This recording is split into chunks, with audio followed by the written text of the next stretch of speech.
Okay Nizam ul Mulk. So Nizam ul Mulk తర్వాత ఇక్కడ రాజ్యానికి వచ్చినటువంటి వారిలో ముఖ్యంగా ఎవరు అంటే ఓకే వారసత్వ యుద్ధాలు అయినటువంటివి జరిగాయి. నిజాం ఉల్ ముల్క్ కుమారుడు అయినటువంటి నాజర్ జంగ్, అదే విధంగా మనవడు ముజఫర్ జంగ్ ఓకే వారసత్వ యుద్ధాలు ప్రారంభమయ్యాయి అని చెప్పుకున్నాం. చివరకు ఇవే కర్ణాటక యుద్ధాలకు దారి తీయడం జరిగిందని చెప్పుకున్నాను. సో ఆ తర్వాత వారు ముగ్గురు కూడా ఏం చేశారని చెప్పాము. ఓకే ఇక్కడ ఓకే నిజాం అనే బిరుదు లేకుండానే వారు రాజ్య పరిపాలన చేశారని. ఆ తర్వాత నిజాం అలీ ఖాన్, ఇక్కడ నిజాం అలీ ఖాన్ పరిపాలనా కాలం 1762 నుంచి 1803 వరకు. సో నిజాం అలీ ఖాన్ ఓకే నిజాం ఉల్ ముల్క్ యొక్క 4వ కుమారుడు అయినటువంటి వాడు. సో ఇతను తన సోదరుడు అయినటువంటి సలబత్ జంగును తొలగించి అతని రాజ్యాన్ని అంటే హైదరాబాద్ రాజ్యాన్ని ఆక్రమించడం జరిగింది. ఇతను 2వ నిజాంగా అంటే బిరుదు ఏ బిరుదు 2వ నిజాం అనే బిరుదును స్వీకరించడం జరిగింది. సో ఇతను రాజ్యానికి వచ్చే నాటికి రాజ్య పరిస్థితులలో ఒకే 1765 ఈ 1765లో బెంగాల్ గవర్నర్ గా వచ్చినటువంటి వారు ఎవరు అంటే రాబర్ట్ క్లైవ్. సో ఈ రాబర్ట్ క్లైవ్ అయినటువంటి వాడు మొఘల్ చక్రవర్తి. సో మొఘల్ చక్రవర్తి ఎవరు? షా ఆలం.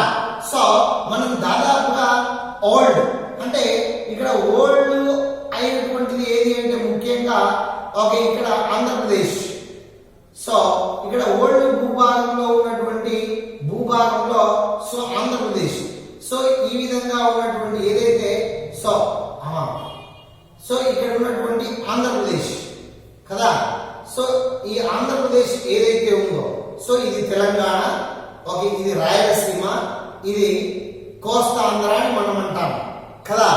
అయితే ఇక్కడ ఏది బెంగాల్కు గవర్నర్ గా వచ్చినటువంటి వచ్చినటువంటి వారు రాబర్ట్ క్లైవ్. అప్పటికి మొఘల్ చక్రవర్తిగా ఉన్నటువంటి వారు షా ఆలం. ఈ షా ఆలం సాయంతో రాబర్ట్ క్లైవ్ ఏం చేశాడు అంటే ఈ ఉత్తర సర్కారు కోస్తాంధ్ర అంటున్నాం కదా, వీటిని ఏమంటారంటే ఉత్తర సర్కారు అని అంటాం. సో ఈ ఉత్తర సర్కారు భూభాగాలు తన ఆధీనంలోనికి వచ్చేటట్లు ఫర్మానా జారీ చేయమని షా ఆలంని కోరుతాడు. ఎవరిని కోరుతున్నాడు? షా ఆలంని. సార్ ఇక్కడ పరిపాలకుడు ఎవరు?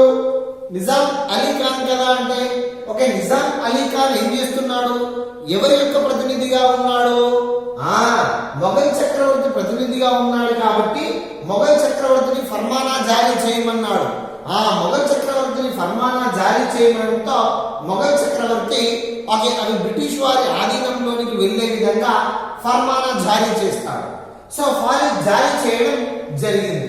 సో తర్వాత 1765 తర్వాత 1766లో సో నిజాం అంటే ఇక్కడ ఎవరైతే మొఘల్ చక్రవర్తి షా ఆలం ఫర్మానా జారీ చేశాడో సో దాంతో 1766లో ఏమైందంటే నిజాంకు బ్రిటిష్ వారి మధ్య ఒప్పందం అంటే రాజీ ప్రయత్నం అయినటువంటిది జరిగింది. ఆ రాజీ ప్రయత్నం వల్ల అంటే మొఘల్ చక్రవర్తి ఒప్పుకున్నాడు కాబట్టి అవి తప్పక ఇవ్వాల్సినటువంటి పరిస్థితి అని ఓకే ఈ రాజీ ప్రయత్నంలో ఉత్తర సర్కారులను ఎవరికి? బ్రిటిష్ వారికి ఇవ్వడానికి ఒప్పుకున్నాడు. అవి ఏవి అంటే శ్రీకాకుళం, రాజమండ్రి, ఏలూరు, ముస్తాఫానగర్, గుంటూరు. సో వీటిని ఉత్తర సర్కారు ప్రాంతాలు అని అంటారు. వాస్తవంగా మనం ఇప్పుడు పశ్చిమ గోదావరి, తూర్పు గోదావరి, గుంటూరు, ఏలూరు, శ్రీకాకుళం, రాజమండ్రి ఇవన్నీ ఎందులో ఉన్నటువంటివి? ఉత్తర సర్కారు భూభాగాలు అయినటువంటివి. సో ఇవి ఎవరి ఆధీనంలోనికి వచ్చాయి? బ్రిటిష్ వారి ఆధీనంలోనికి రావడం జరిగింది. ఓకే బ్రిటిష్ వారి ఆధీనంలోనికి రావడం జరిగింది. సో తర్వాత అంటే 1766 తర్వాత 1767లో ఓకే హైదరాబాద్ నిజాంకు మహారాష్ట్రకు మధ్య యుద్ధం జరిగింది. ఏ ప్రదేశంలో? ఖార్దా వద్ద యుద్ధం జరిగింది. ఆ ఖార్దా వద్ద జరిగినటువంటి యుద్ధంలో హైదరాబాద్ నిజాం అయినటువంటి వాడు ఓడిపోయి నల్దుర్గ్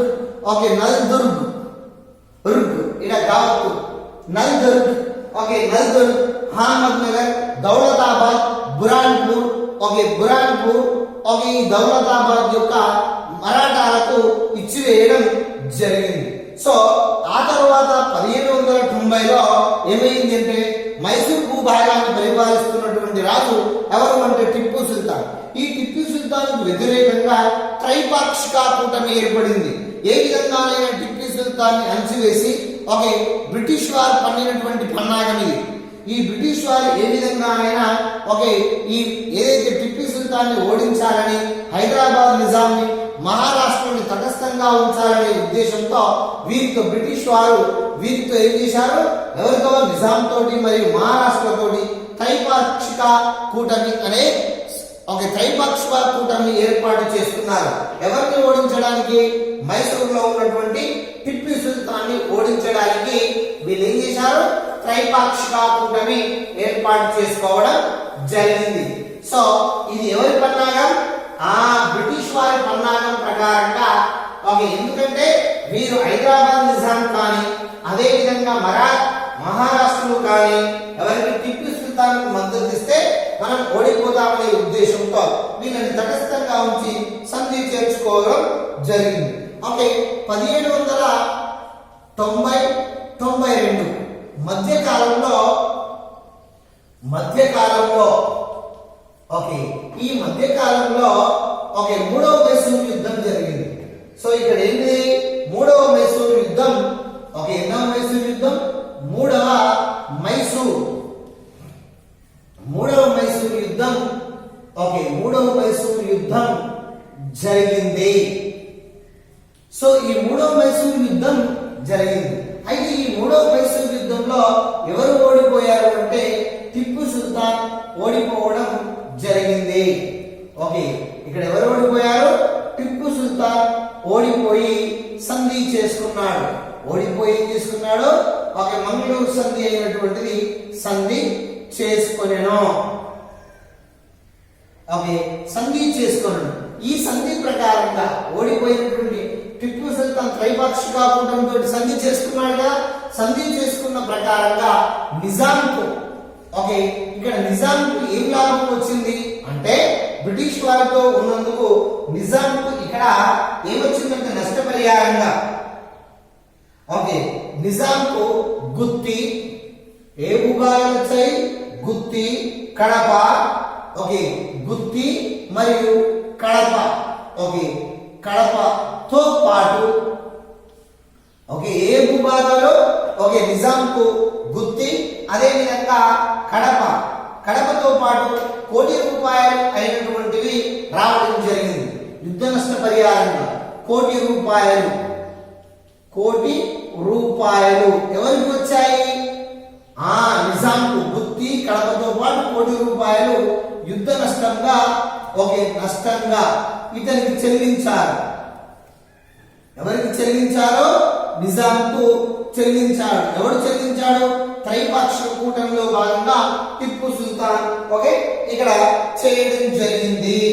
సో అయితే ఈస్ట్ ఇండియా కంపెనీ తన సైన్యాన్ని సో ఇక్కడ ఏదైతే విజయం సాధించి చేయడం జరిగింది కదా. సో అదే విధంగా కార్యక్రమంలో ఇక్కడ ఏం చేయడం జరిగింది అంటే ఓకే ఇక్కడ ఈ కార్యక్రమంలో జరిగినటువంటి విధి విధానాల్లో ఓకే హైదరాబాద్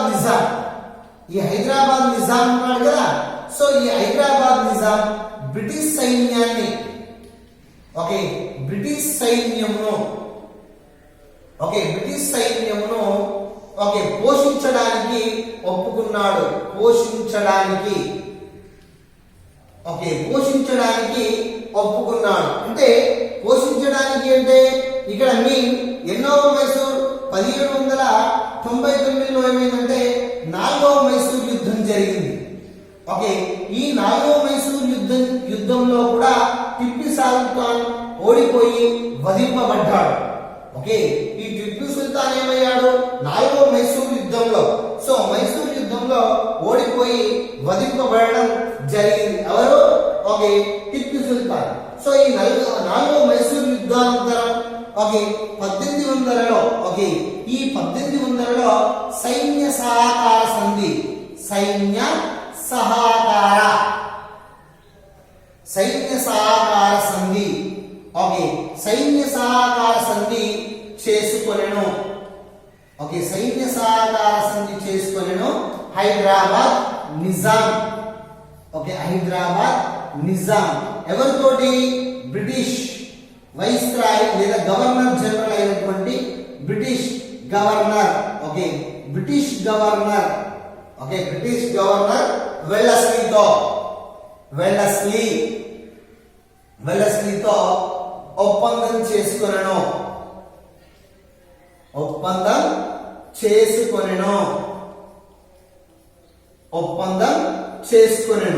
సో ఈ సైన్య సహకార సంధి ప్రకారం అంటే ఒప్పందం, మొట్టమొదటి సైన్య సహకార సంధి చేసుకున్నటువంటి ఒకే సంస్థానాధీశుడు ఎవరు అంటే హైదరాబాద్ నిజామే అయినటువంటి వాడు.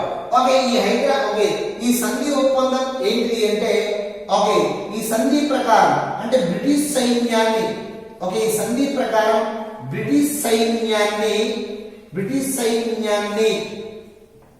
సైన్యాన్ని హైదరాబాద్ నిజామే పోషించాలి.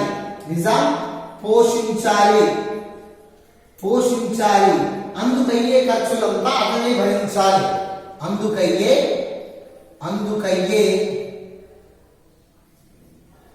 అందుకయ్యే ఖర్చులు నిజామే భరించాలి.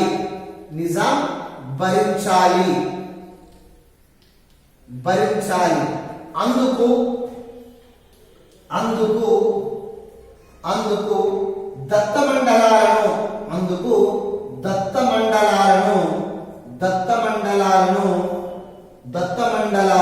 మండలాలు అంటే ఏవేవి? అనంతపురం, బళ్ళారి, కర్నూలు, కడప అయినటువంటివి. ఓకే, కర్నూలు, కడప, అనంతపురం, బళ్ళారి. సో రాయదుర్గం అంటే కూడా అందులోనే వస్తుంది. రాయదుర్గం బళ్ళారిలో వస్తున్నటువంటిది. ఓకే, రాయదుర్గం, మదనపల్లి.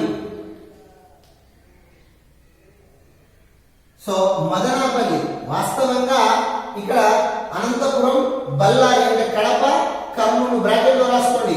కడప, కర్నూలు. ఓకే, కర్నూలు అయినటువంటివి వీటిని దత్త మండలాలు అని అంటారు. సో ఈ దత్త మండలాలనే ప్రస్తుతం రాయలసీమ అనే పేరుతో పిలుస్తాము. ఈ దత్త మండలాలనే ఏమంటాము? రాయలసీమ. ఈ దత్త మండలాలనే ఏమంటాం మనం? రాయలసీమ అని అనడం జరుగుతుంది. ఓకే, బ్రిటిష్ సైన్యాన్ని సైన్య సహకార సంధి అంటే ఏంటి? బ్రిటిష్ సైన్యాన్ని అంతా ఎవరు పోషించాలి? బ్రిటిష్ సైన్యం ఏదైతుందో బ్రిటిష్ సైన్యం ఎక్కడ ఉంటుంది? హైదరాబాద్ లో ఉంటుంది. సో ఈ హైదరాబాద్ లో ఉండి ఏం చేస్తుంది? నిజాం పైన ఏమైనా తిరుగుబాటు చేస్తే, అంతరంగిక తిరుగుబాట్లు జరిగితే ఎవరు కాపాడతారు ఇక్కడ? ఎవరు కాపాడతారు? హైదరాబాద్ నిజాంని బ్రిటిష్ వాళ్ళే కాపాడతారు. అందుకయ్యే సైన్యం ఖర్చంతా ఎవరు భరించాలి? హైదరాబాద్ నిజామే భరించాలి. అంటే బ్రిటిష్ వారు ఏం చేయడం జరుగుతుంది ఇక్కడ? వారి సైన్యాన్ని ఫ్రీగా ఏం చేస్తున్నారు? హైదరాబాద్ సంస్థానాధీశుడితో పోషిస్తున్నారు కదా. దాని సైన్యాధికారులు ఎవరు ఉంటారు? బ్రిటిష్ వారే ఉంటారు. అంటే హైదరాబాద్ నిజాంపై ఎవరు దండెత్తినా చూసుకునే బాధ్యత ఎవరిది? బ్రిటిష్ వారిదే. సో అందుకు పోషణ నిమిత్తమై ఏం చేశాడు? దత్త మండలాలను ఇచ్చాడు. అప్పుడు ఏం పేర్లతో అవి? అనంతపురం, బళ్ళారి, రాయదుర్గం, మదనపల్లి. వాస్తవంగా అనంతపురం, బళ్ళారి, కడప, కర్నూలు భూభాగాలను దత్త మండలాలు అంటారు. వాటిని మనం రాయలసీమ భూభాగాలు అని అనడం జరుగుతుంది.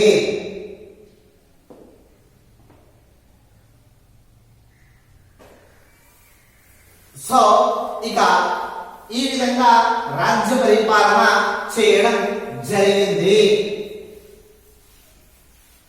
సో ఈ విధంగా రాజ్య పరిపాలన చేస్తే అదే విధంగా నిజాం అలీ ఖాన్ ఈ నిజాం అలీ ఖాన్ 1803లో మరణించాడు. 1803లో ఏం చేశాడు? మరణించాడు. ఈ 1803లో మరణించాడు. అతని కుమారుడు నిజాం అలీ ఖాన్ కుమారుడు సికిందర్ షూ కుమారుడు సికిందర్ సికిందర్ జు షు అని అంటాం మనం సికిందర్ జ. ఓకే, ఇక్కడ మూడవ నిజాం అయ్యాడు. ఎన్నవ నిజాం? మూడవ నిజాం అవడం జరిగింది. సో అయితే నిజాం అలీ ఖాన్ కాలంలోనే, సో నిజాం అలీ ఖాన్ పరిపాలనా కాలం ఎంత? 1762 నుంచి 1803. ఈ 1803 కాలంలోనే దాదాపుగా 40 సంవత్సరాలు రాజ్య పరిపాలన చేసినటువంటి వాడు ఎవరు? నిజాం అలీ ఖాన్. సో ఈ 40 సంవత్సరాల పరిపాలనలో ముఖ్యంగా ఏది అంటే బ్రిటిష్ వారు, బ్రిటిష్ వారు పూర్తిగా, ఈ బ్రిటిష్ వారు ఏం చేశారు అంటే పూర్తిగా నిజాంపై ఆధిపత్యం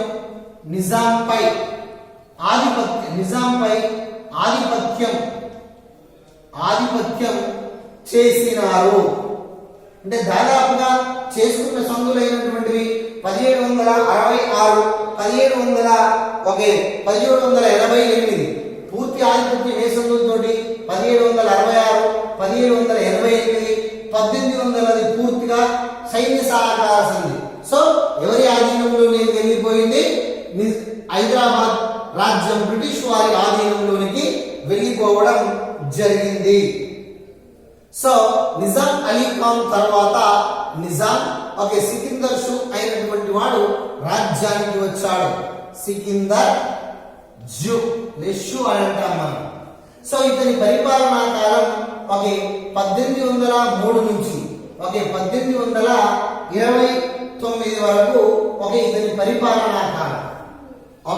ఇతను ఎన్నవ నిజాం?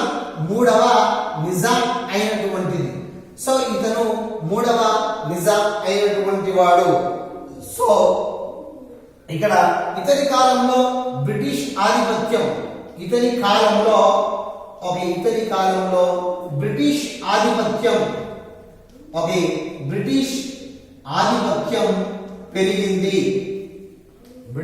ఆధిపత్యం పెరిగింది. అయితే సికిందర్ జా పరిపాలనా కాలంలో ఇక్కడ ముఖ్యంగా ఏది అంటే సికిందర్ జా పరిపాలనా కాలంలోనే, ఈ పరిపాలనా కాలంలో మరాఠులకు అంటే మహారాష్ట్రులకు అంటే మరాఠులకు అదే విధంగా బ్రిటిష్ వారి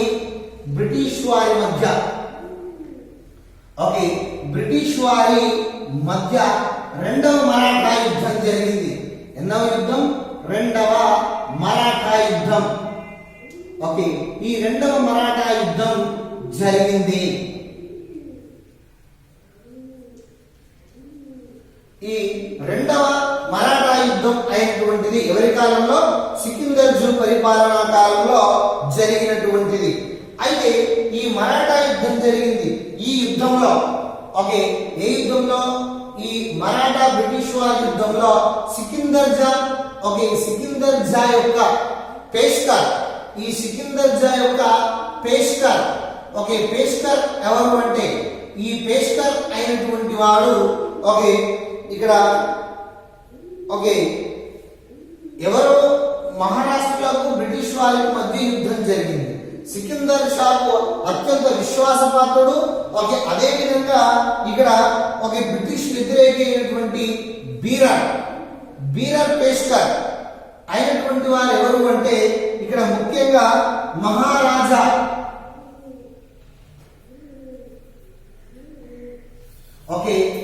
రాజా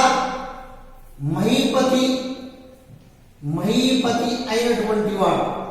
సో ఇక్కడ రాజా మహీపతి రామ్. సో మహారాష్ట్రలో బ్రిటిష్ వారికి యుద్ధం జరిగింది. అయితే యుద్ధం జరిగితే ఈ యుద్ధంలో ఎవరు అంటే ఈ నిజాం అయినటువంటి వాడు సరిగా సహకరించలేదు. ఎందుకు అంటే ఈ బీరర్ పేష్కర్ అయినటువంటి వాడు సర్వ సైన్యాధ్యక్షుడిగా ఉండి ఈ సైన్యాన్ని నడుపుతున్నాడు. ఇతను బ్రిటిష్ వ్యతిరేకి అయినటువంటి వాడు. ఎవరు బ్రిటిష్ వ్యతిరేకి? మహారాజా మహిపతిరావు. ఎవరి ఫ్రెండ్ ఇతను? సికిందర్ జా యొక్క విశ్వాసపాత్రుడు అయినటువంటి వాడు. సో దాంతో ఇక్కడ ఏమైంది అంటే మరాఠులకు బ్రిటిష్ వారికి ఈ యుద్ధంలో ఇతను సరి అయినటువంటి సహాయ సహకారాలు చేయలేదు. సో సో ఈ రెండవ మరాఠా యుద్ధం ఎవరెవరికి మరాఠాలకు బ్రిటిష్ వారికి రెండవ మరాఠా యుద్ధం సెప్టెంబర్ ఓకే ఇక్కడ సెప్టెంబర్ ఏది అంటే 23 సెప్టెంబర్ 23 1803లో ఓకే ఏది రెండవ మరాఠా యుద్ధం సెప్టెంబర్ 23 1803లో అక్సి 1803లో అక్సి ఓకే అక్సి వద్ద మహారాష్ట్రలను అంటే మరాఠా ఓకే మరాఠా వారిని బ్రిటిష్ వారు ఓడించారు. ఏం చేశారు ఇప్పుడు మరాఠా వారిని బ్రిటిష్ వారు ఓడించారు. సో మరాఠా వారిని బ్రిటిష్ వారు ఏం చేశారు ఓడించడం జరిగింది. దాంతో ఓకే డిసెంబర్ ఓకే ఈ డిసెంబర్ 15 1803లో ఓకే డిసెంబర్ 15 1803 ఓకే ఇక్కడ ఏంటి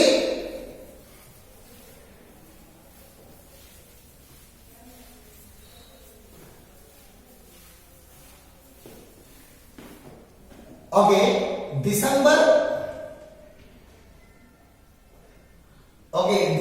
15 1803లో నిజాంతో బ్రిటిష్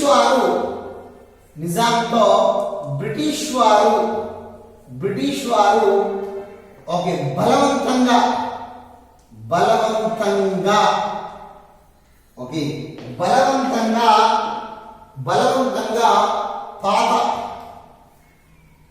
పాత ఒడంబడికలు లేదా సంధికి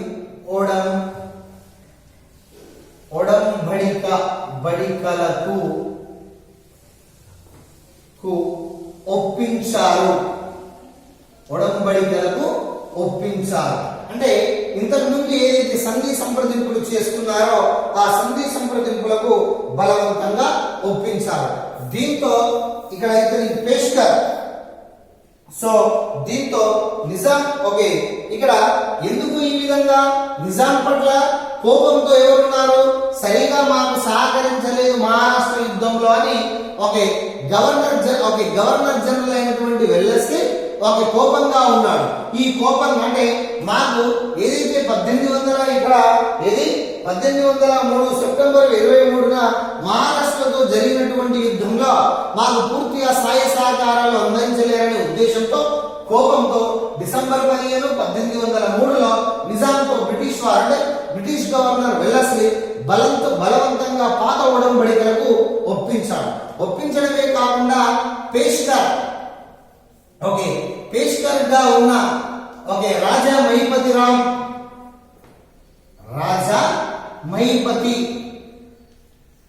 మహిపతి రామ్ను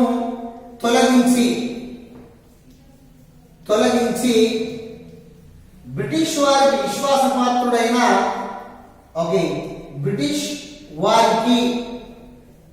వారికి విశ్వాసపాత్రుడైన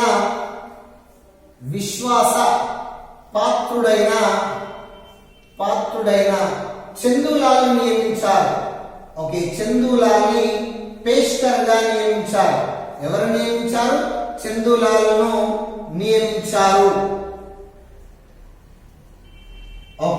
ఈ చందూలాల్ పేష్కర్ గా ఏం చేయడం జరిగిందంటే నియమించడం జరిగింది. దీంతో చందూలాల్ ఎవరికి విశ్వాసపాత్రుడు? బ్రిటిష్ వారికి విశ్వాసపాత్రుడు. అందుకు బ్రిటిష్ సైన్యాన్ని పోషించడానికి సైనిక వ్యయం పెరిగింది.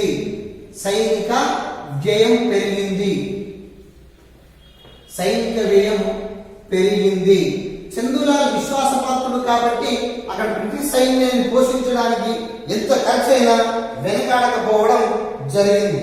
సో ఇక్కడ బ్రిటిష్ సైన్యాన్ని పోషించడం పెరిగింది. సో అంతే విధంగా బ్రిటిష్ సైన్యాన్ని చూసుకోవడానికి ప్రత్యేకంగా 1811లో రెసిడెంట్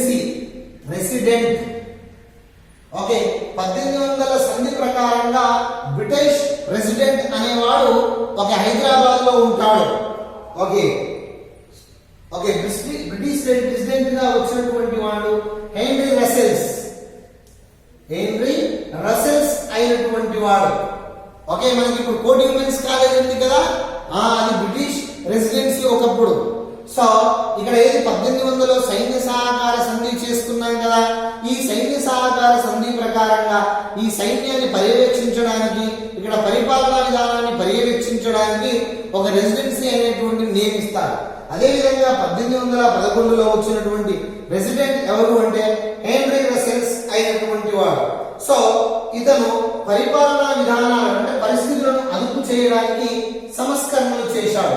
బ్రిటిష్ సైనిక వ్యయం పెరుగుతుంది కదా, ఆ పరిస్థితులను అదుపు చేయడానికి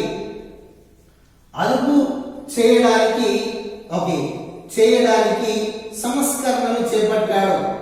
అదుపు చేయడానికి సంస్కరణలు చేయడం జరిగింది. దాంతో ఈ సంస్కరణలు అయినటువంటివి చేయడం జరిగింది. అంటే ఈ సంస్కరణల ద్వారా ఏమవుతున్నారు, హైదరాబాద్ లో ఉన్నటువంటి ఎవరు హైదరాబాద్ నిజాం రాజ్యంలో ఉన్నటువంటి పిండారీలను అంటే దారి దోపిడీ దొంగలు, పిండారీలు అంటే ఎవరు, దారి దోపిడీ దొంగలు, బిల్లులు స్థానిక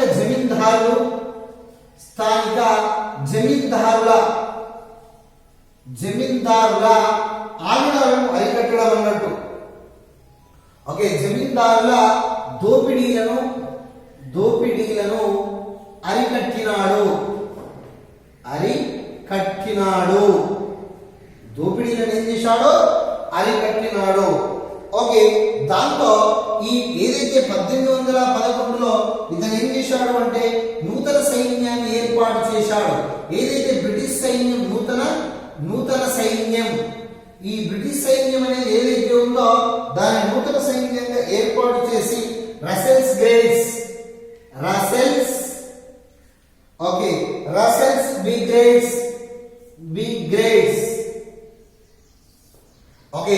నూతన సైన్యం ఏమి ఏర్పాటు చేశాడు, హైదరాబాద్ లో ఉన్నటువంటి సైన్యాన్ని రసెల్స్ బ్రిగేడ్స్ లేదా హైదరాబాద్ కంటోన్మెంట్ సైన్యం అని, లేదా హైదరాబాద్ కంటోన్మెంట్